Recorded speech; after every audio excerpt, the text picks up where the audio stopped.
विश्व स्वास्थ्य संगठन की पहली महानिर्देशिका ब्रॉक चिशफुल की एक प्रसिद्ध पंक्ति है, बगैर मानसिक स्वास्थ्य के सच्चा शारीरिक स्वास्थ्य हो ही नहीं सकता।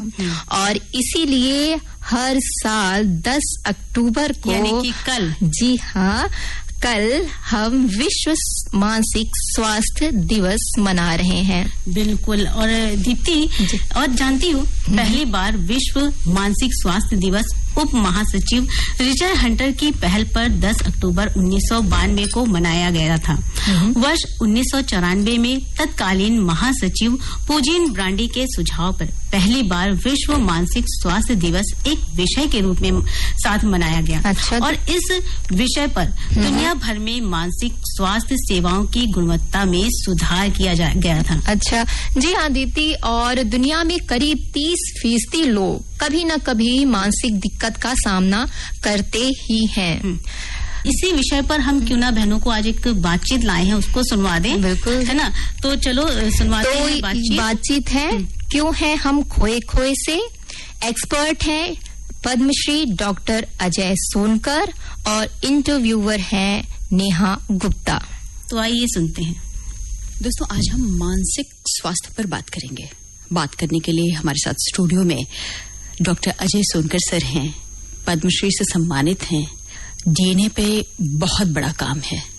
आखिर हम अच्छा और बुरा क्यों महसूस करते हैं, ये हमारे मन मस्तिष्क को जानते हैं। तो चलिए उनका स्वागत करते हैं। बहुत बहुत स्वागत सर स्टूडियो में आपका। सर, कई लोगों से जब मुलाकात होती है, आप दिन प्रतिदिन बहुत सारे लोगों से मिलते हैं, आपको शायद ये दिखता जरूर होगा कि जो ऊर्जा आपके अंदर है, कुछ लोगों के अंदर है, वो उनमें नहीं है। वो उत्साह नहीं है, वो दृष्टि नहीं है, उनको लगता है कुछ लॉस्ट हो गया है। एक्चुअली जो आप मेंटल अनहेल्थ की बात कर रही हैं, तो हमें पहले समझना होगा कि ये है क्या। जी। अगर आप टेक्निकली जो है इसके बारे में सोचें तो इसको बहुत सारे नाम दिए जा सकते हैं, जैसे साइकोटिक डिसऑर्डर, एंजाइटी डिसऑर्डर और पर्सनालिटी डिसऑर्डर, बाइपोलर डिसऑर्डर जिसे डिप्रेशन कहते हैं। लेकिन अगर मैं एक लाइन में कहना चाहूं तो मैं कहूंगा it is the loss of contact with reality. मतलब आम लोग इसे कैसे समझेंगे? इसका मतलब यह है कि वास्तविकता से हमारा संपर्क कहीं टूट गया है। वास्तविकता क्या है? वास्तव में जो मेंटली अनहेल्दी होते हैं वो या तो पास्ट में जो समय बीत गया है उसमें रहते हैं या वो फ्यूचर में रहते हैं। ओह, ये है मेंटल अनहेल्थ की सबसे बड़ी पहचान। अच्छा, आपने ये कहा कि या तो वो व्यक्ति पास्ट में होगा या फ्यूचर में होगा। जी। इसका मतलब जैसे वो रोज जो जिंदगी जी रहा है, सांसें ले रहा है, उन बातों पर उसका कोई प्रभाव नहीं पड़ रहा है।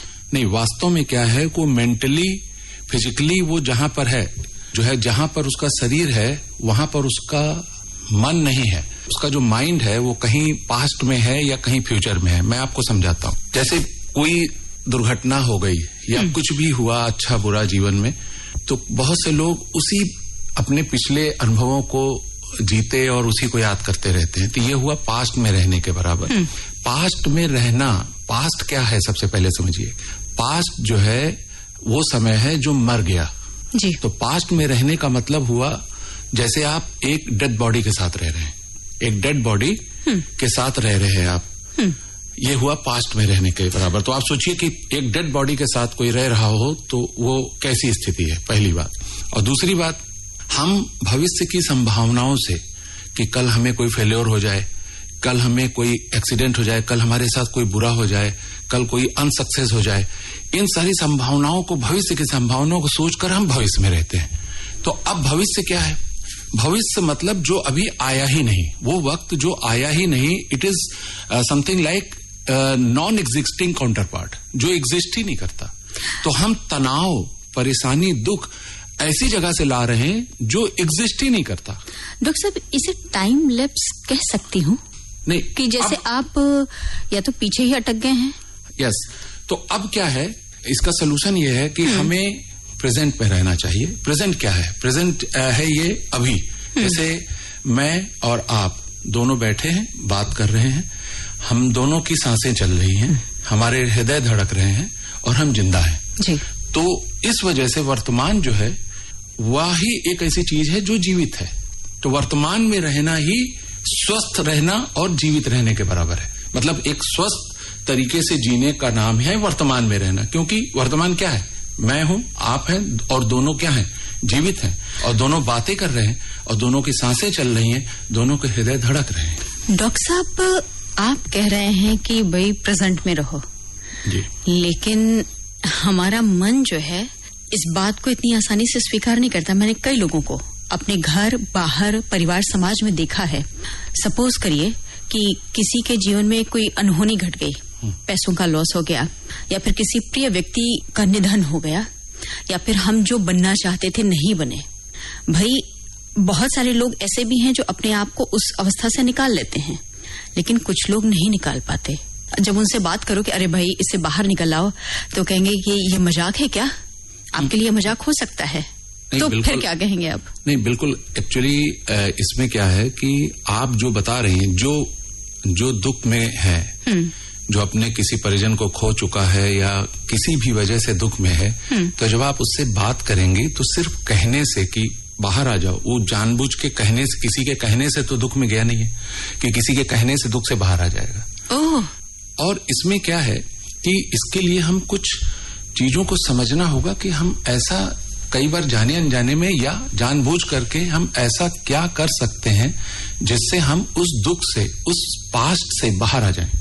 मैंने जो इस पे स्टडी की, मैं आपको बताऊं, एक छोटी सी बात बताता हूं। मैं हार्वर्ड मेडिकल स्कूल से कॉग्निटिव फिटनेस पर एक कोर्स कर रहा था जी। तो उन्होंने बताया कि जो मेंटल हेल्थ है या कोई डिप्रेशन है या कोई इस तरह से बाहर आने के लिए ये गौतम बुद्ध की वो मेडिटेशन पे बात कर रहे थे जी।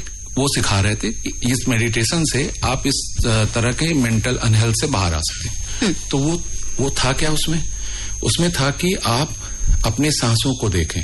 आपकी सांस आ रही है, आपकी सांस जा रही है। जब आपकी सांस आ रही है तो आपका पेट जो है राइज हो रहा है, और जब आपकी सांस जा रही है तो आपका जो है स्टमक फॉल कर रहा है, नीचे जा रहा है।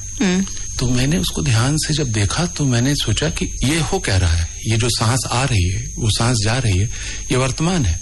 अब उस पे ध्यान लगाने से क्या होता है कि आप भूत और भविष्य जहां भी हो वहां से वर्तमान में आ जाते हैं। तो मेडिटेशन भी एक तरह की टेक्निक है जो आपको वहां से खींच करके वर्तमान में लेके आया। डॉक्टर साहब, आप कह रहे हैं कि मेडिटेशन, मैंने ऐसे कई लोगों से बात की है, तो जो शब्द मैंने पहले भी कहा था मैं फिर से कहना चाहूंगी, वो कहेंगे कि आपको मजाक लगता है क्या? और दूसरी बात, दवाइयों का इतना भ्रमजाल फैला हुआ है।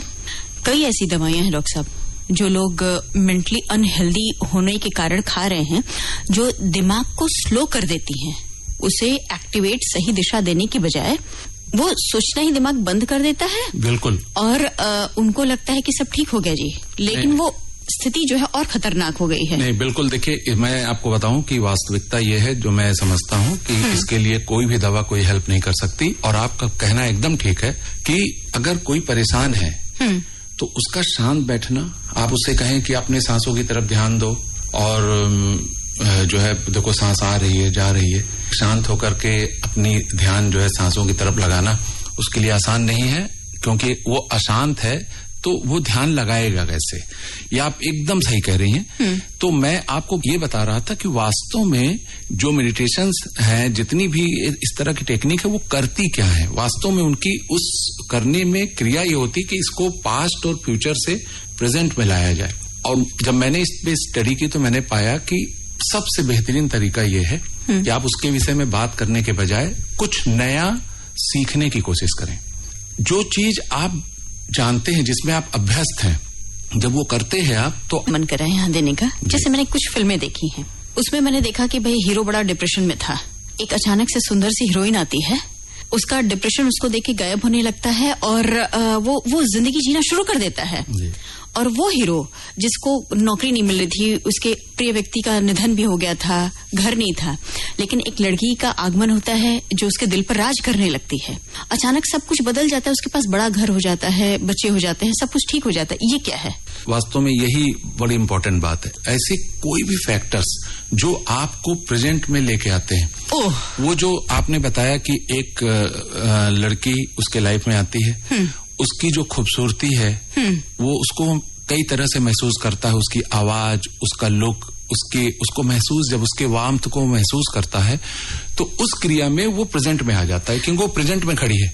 वाह, ये बात है। जी बिल्कुल। और जब वो प्रेजेंट में आ जाता है और उसी में मर्ज हो जाता है, जैसे आपने कहा उस पे दिल पे राज करने लगती है, तो उसको एक्वायर कर लेती है प्रेजेंट में, उसको कहीं जाने ही नहीं देती कि ये पास्ट या फ्यूचर में जाए। तो इस तरीके से वो उससे बाहर आ जाता है। श्रोताओं, मेंटल हेल्थ पर डॉक्टर अजय सोनकर सर से बातें होती रहेंगी, लेकिन सुन लेते हैं एक प्यारा सा गीत। चलो तुमको लेकर चले हम उन फिजाओं में जहां मीठा नशा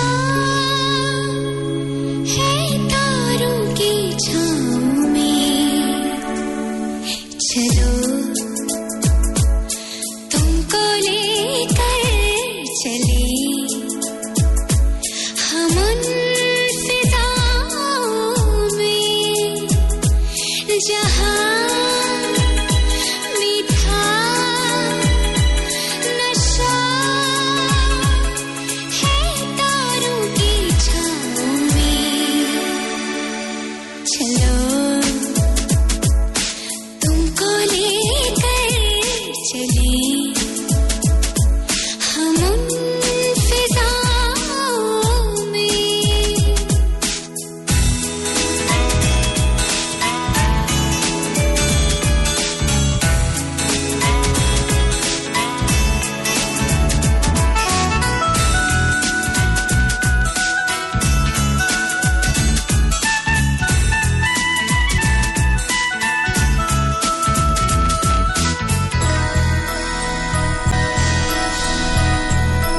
गाती सरसराती इन हवाओं संग आओ पास मेरे आना।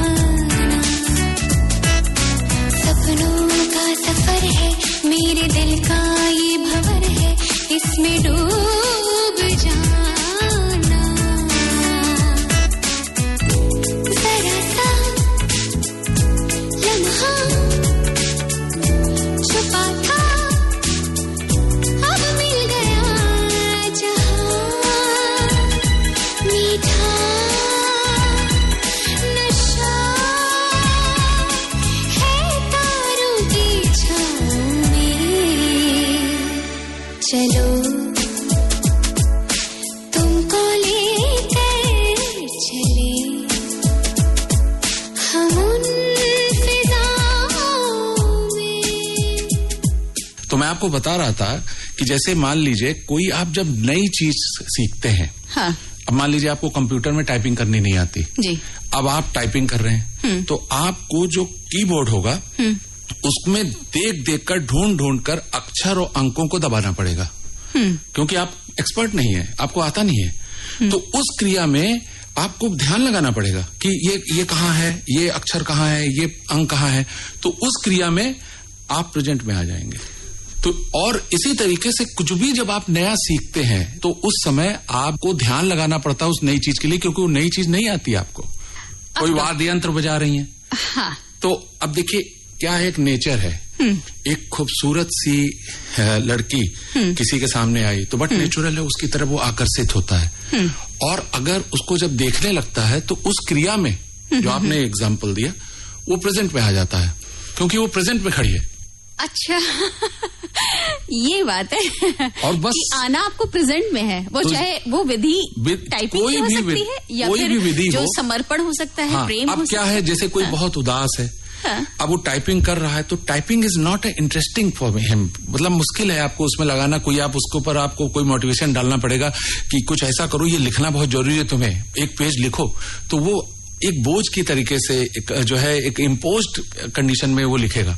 लेकिन अब कोई ऐसी चीज जो आपने देखी और आपकी आंखों को भा गई, आपके हृदय में समा गई, आपको अच्छा लगने लगा, तो आप ऑटोमेटिकली वो चीज करने लगे खुशियों के साथ। इसीलिए जैसे कोई अगर जॉगिंग कर रहा है, कोई जिम में जाता है और एक ट्रेडमिल पे वॉक कर रहा है, उससे अच्छा ये होता है कि वो बैडमिंटन खेल रहा है, क्योंकि उसको एंजॉय कर रहा है, वो एंजॉय कर रहा है, खेलता है जब वो तो एंजॉय करता है, उससे ज्यादा वर्कआउट करता है और वो खुश भी रहता है, क्योंकि उसको ये रहता है कि मैं इसको हरा दूंगा या मैंने उसको हरा दिया, या खेलने में उसको आनंद महसूस होता है।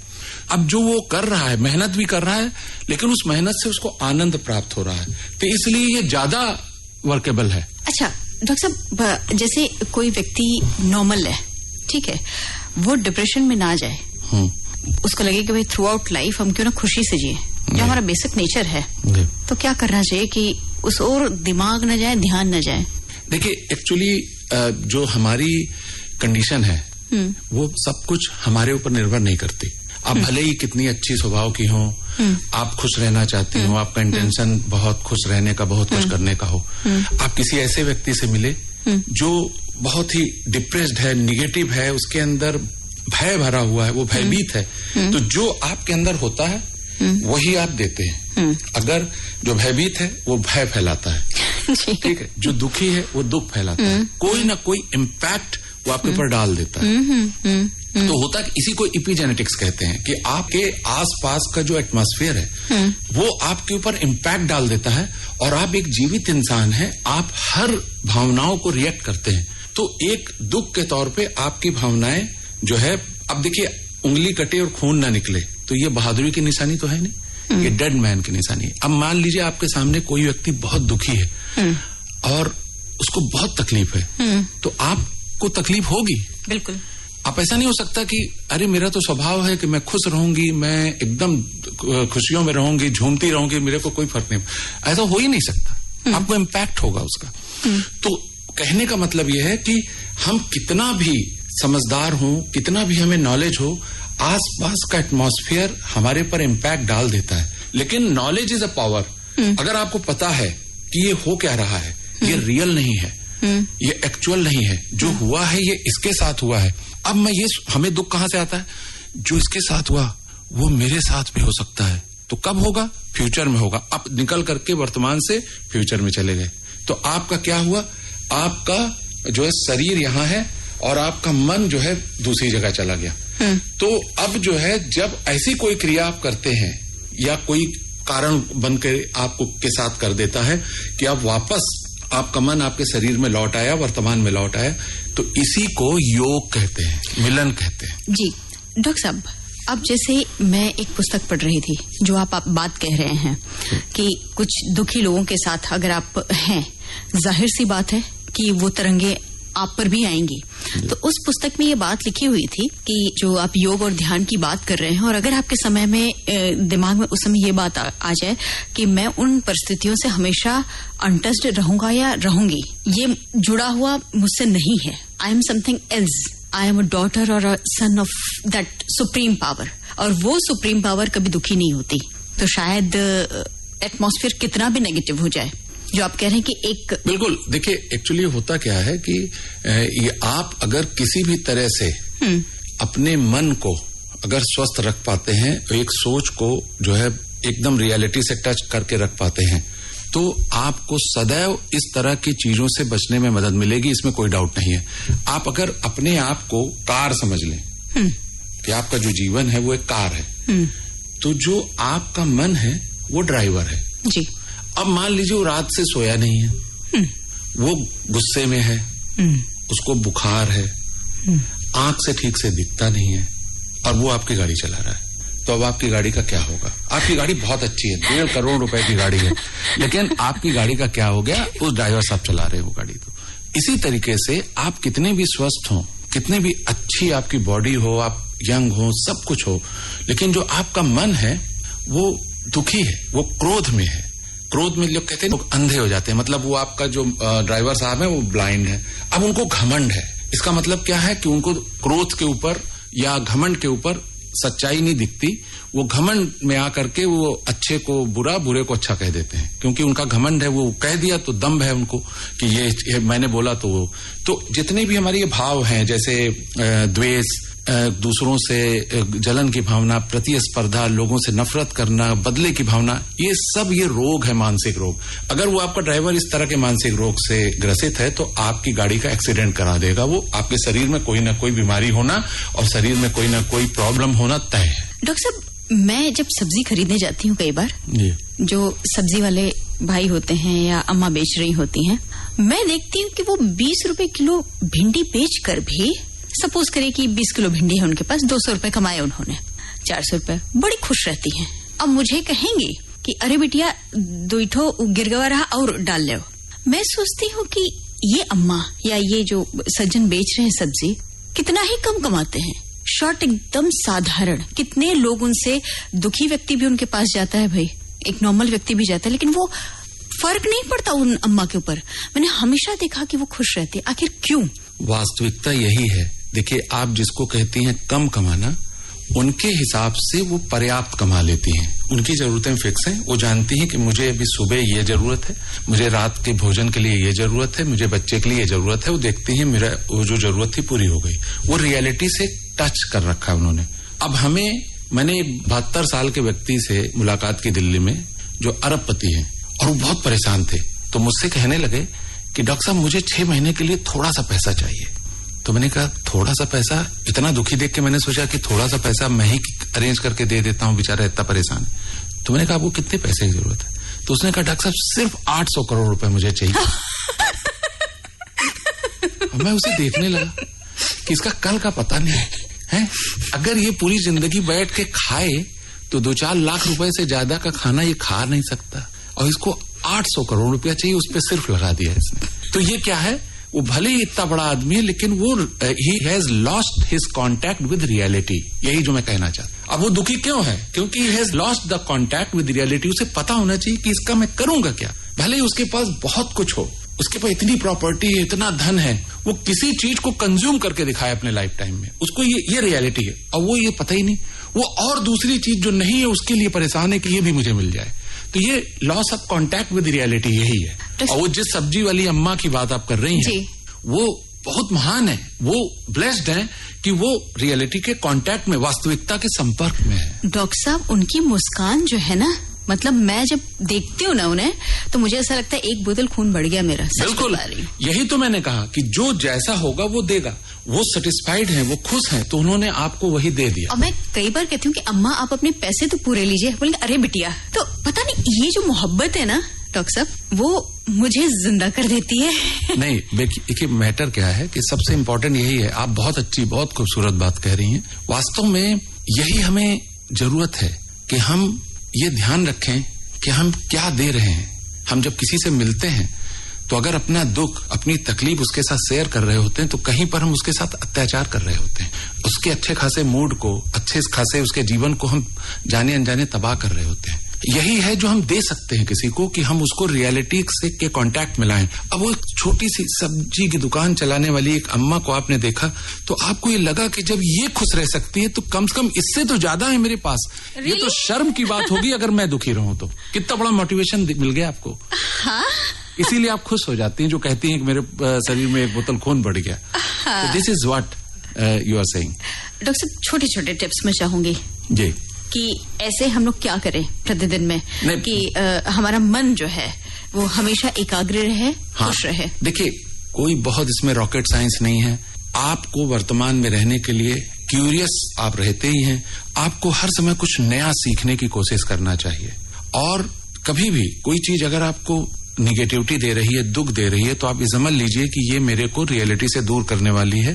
तो आप वहां से तुरंत डिस्कनेक्ट होकर के किसी ऐसी चीज में जो आपको खुशी दे, जो आपको जो है कुछ नया सीखने के लिए प्रेरित करे, उसकी तरफ आप अग्रसर हो जाइए। तो फटाक से वो ओवरलैप कर जाएगी चीजें, उस पर आप उससे मुक्त हो जाएंगे। और कुछ दिनों में आपके अंदर वल्नरेबिलिटी हो जाएगी इस बात की कि आप कुछ नया चीज सीख करके अपने आप को वर्तमान में रखें। बहुत शुक्रिया डॉक्टर साहब, आप स्टूडियो आए और मुझे बहुत कुछ सीखने को मिला। उम्मीद है कि हमारे श्रोताओं को भी बहुत बढ़िया बढ़िया पॉइंट्स मिले होंगे। हमारे जीवन को सुखद बनाने के लिए, सुंदर बनाने के लिए बहुत शुक्रिया आपका। Thank you very much. सखियों, अभी आप पद्मश्री अवार्ड से सम्मानित अजय सोनकर से नेहा गुप्ता की बातचीत सुन रहे थे, क्यों है हम खोए खोए से। जी हाँ दीदी, कहते हैं अजय जी ने कितनी ही सुंदर बातें बताई। उन्होंने कहा कि भूतकाल की दुश्वारियां और भविष्य की चिंता से हटकर व्यक्ति यदि अपने वर्तमान में जिए तो वो काफी हद तक अपने तनाव और डिप्रेशन से मुक्ति पा सकता है। और इस तनाव को कम करने का बेहतरीन उपाय मधुर संगीत भी है। तो चलिए कुछ गुनगुना लेते हैं।